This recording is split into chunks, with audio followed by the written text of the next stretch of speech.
is Lisa with Crepe Myrtle Row. Welcome to my channel. Today, I am going to do a no-sew bunny pillow.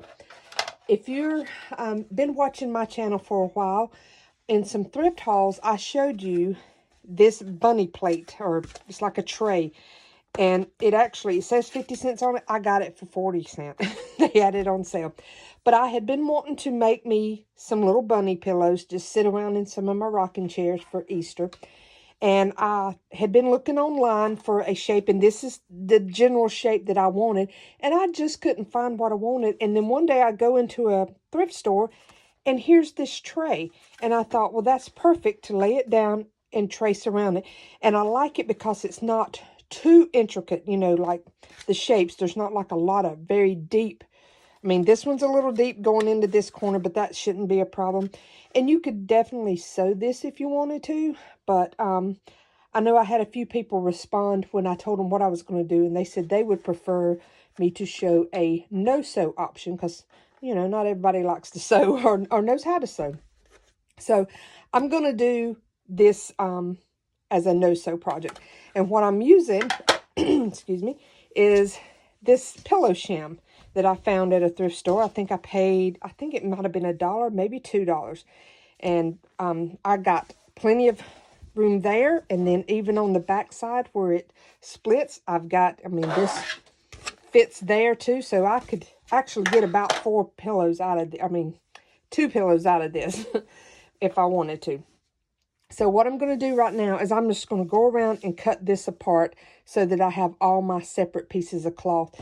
And then we'll get to gluing. But I'll also show you other options that I could do. I have this pillow sham. Now this one, you know, the back is not the same material. So, I mean, I could do a plain one if I wanted to. But if I wanted this more quilted look, I'm just going to use the front side. And I also showed when I had thrifted it that I had this fuzzy blue bathrobe that's sort of like a chenille material that I can do one out of. And I may do one out of that. For the purposes of this video, I'm just going to show you this one here. So I'm going to get this cut out, and then I'll come back when I just have my cloth. Okay, so all I did was just go around the edge and cut this fringe stuff off. I wasn't trying to be very precise. I just wanted to get that stuff off. And then I have the one big piece that was the front. And then I have what was the back side, and it was like the 2 flaps. I think I'm going to use these 2 just because they're smaller. And I didn't notice until now, it almost looks like there's a little bit of a yellowing to the white area on the front here. So I might need to clean that up a little bit better. I washed this, but I didn't notice that, or I'd have done like a pre-treat stain treatment or something. And I mean, you could do both sides. You could have it more like this or with the white on it. And I want the white, and I'm not really worrying about the placement of the pattern. Now, if this was a pattern you wanted, say you wanted this specific spot in a place, you know, just move your template around. And I know chances are you're not going to find this template. You know, probably Dollar Tree or somewhere like that would have them, something similar. Walmart maybe. But you can go on to Google and just Google images, like for bunny. I think it's just, I put in bunny, outline of bunny or outline of rabbit. And you get all kinds of images that you could just print out, you know, yourself, or, you know, just draw you up one. It's not too difficult. And then you could do one in a shape of a peep. And I think I did some printouts. Hold up one moment and let me see if I can find those printouts. Okay, so here's what I had found when I went to look on it.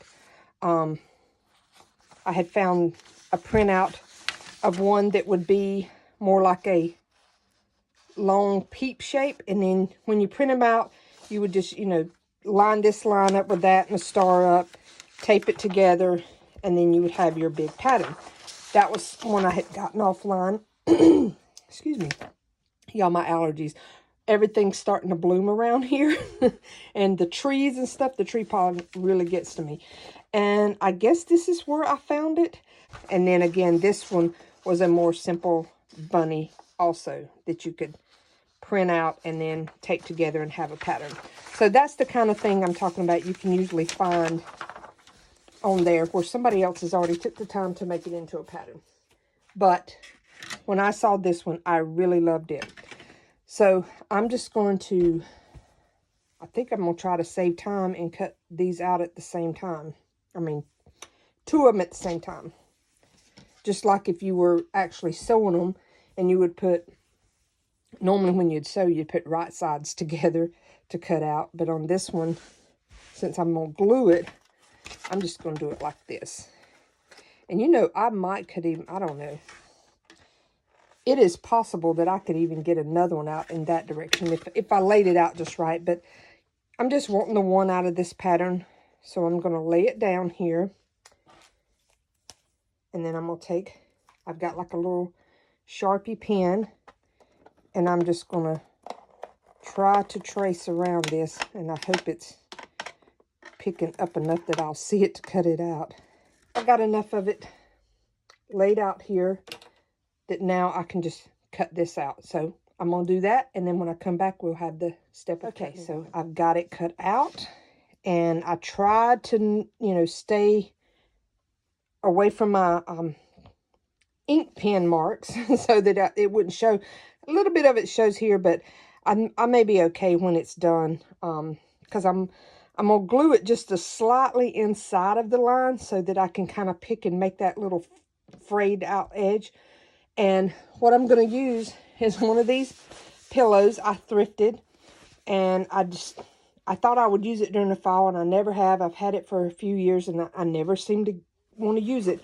So I thought it'd be perfect to use the stuffing out of it. However, this is an outdoor pillow, so this stuffing is a dark color. And this is pretty thick, and so I kind of held it up under there. I don't think it's going to matter. I don't think it's going to show through, so I'm going to continue to use that. So what I'm going to do is start gluing this around. So what I'm going to do, again, I apologize for the allergy problem here.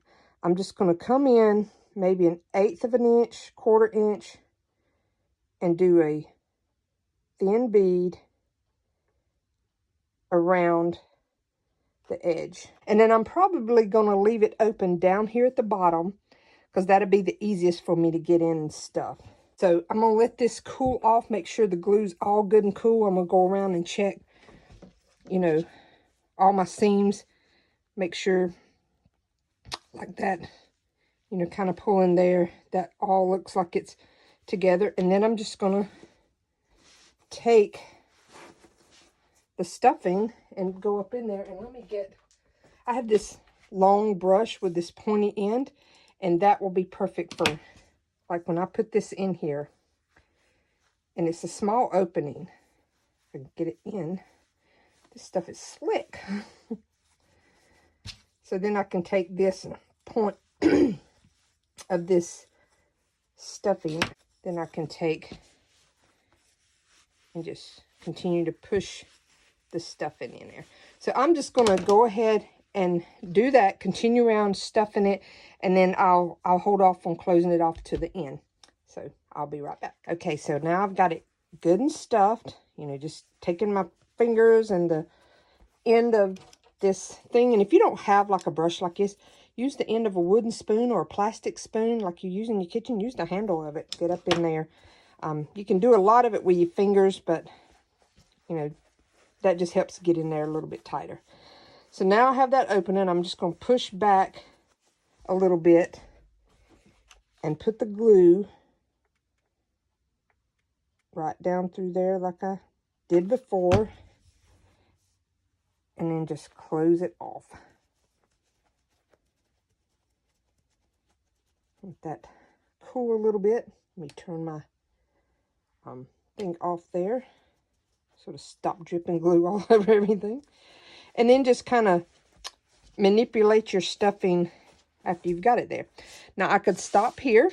I think he's really cute. I could go around and, like I say, try to fray these edges like this a little bit, and I may try to do that some, just picking the threads and getting it kind of really rustic.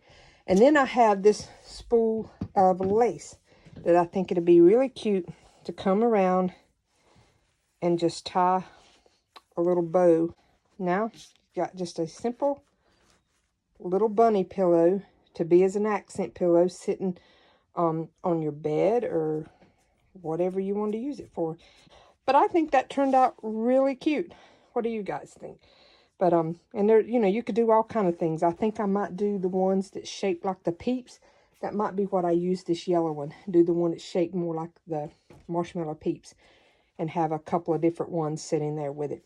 You could go in and add some little button eyes. You could even dress it up even more by adding some fluffy stuff here on the tail. Like I thought about, I could even try to roll up some of that and like glue right there to make the little tail fluffier if I wanted to. So there's all kinds of possibilities you can do with it. But that's all I have to show you here. Then, like I said, the possibilities are endless with all the different shapes you could do with it. And I hope y'all can find you a shape you like and give this a try. Just be careful with that hot glue if you do the glue method.